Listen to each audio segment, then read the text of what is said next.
আয়া সোফিয়া তুরস্কের ইস্তাম্বুলে অবস্থিত একটি ঐতিহাসিক স্থাপনা, যা গির্জা থেকে মসজিদে রূপান্তরিত করা হয় 1453 সালে। চলুন আয়া সোফিয়ার ইতিহাস জেনে নেই। গির্জা হিসাবে 916 বছর, 537 থেকে 1453 সাল পর্যন্ত খ্রিস্টানদের প্রধান উপাসনালয় হিসেবে ছিল, আবার কিছু বছরে এটি গির্জা হিসাবে রূপান্তরিত হয়েছিল। 1453 সালে Ottoman Sultan Mohammad Fatih Constantinople জয়ের পর আয়া সোফিয়াকে মসজিদে রূপান্তরিত করেন, যা মসজিদ হিসাবে ব্যবহৃত হয় প্রায় 481 বছর, 1453 থেকে 1935 সাল। জাদুঘর হিসেবে রূপান্তরিত হয় মুস্তফা কামাল আতাতুর্কের শাসনামলে। 1935 সালে এটিকে জাদুঘরে রূপান্তরিত করা হয়। পুনরায় মসজিদে রূপান্তরিত করা হয়, যা বর্তমানে আছে। 2020 সালে আয়া সোফিয়াকে পুনরায় মসজিদে রূপান্তরিত করা হয়।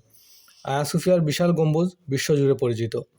বর্তমানে আয়া সোফিয়া যেমন মসজিদ, তেমনই পর্যটকদের জন্য উন্মুক্ত ঐতিহাসিক স্থাপনা।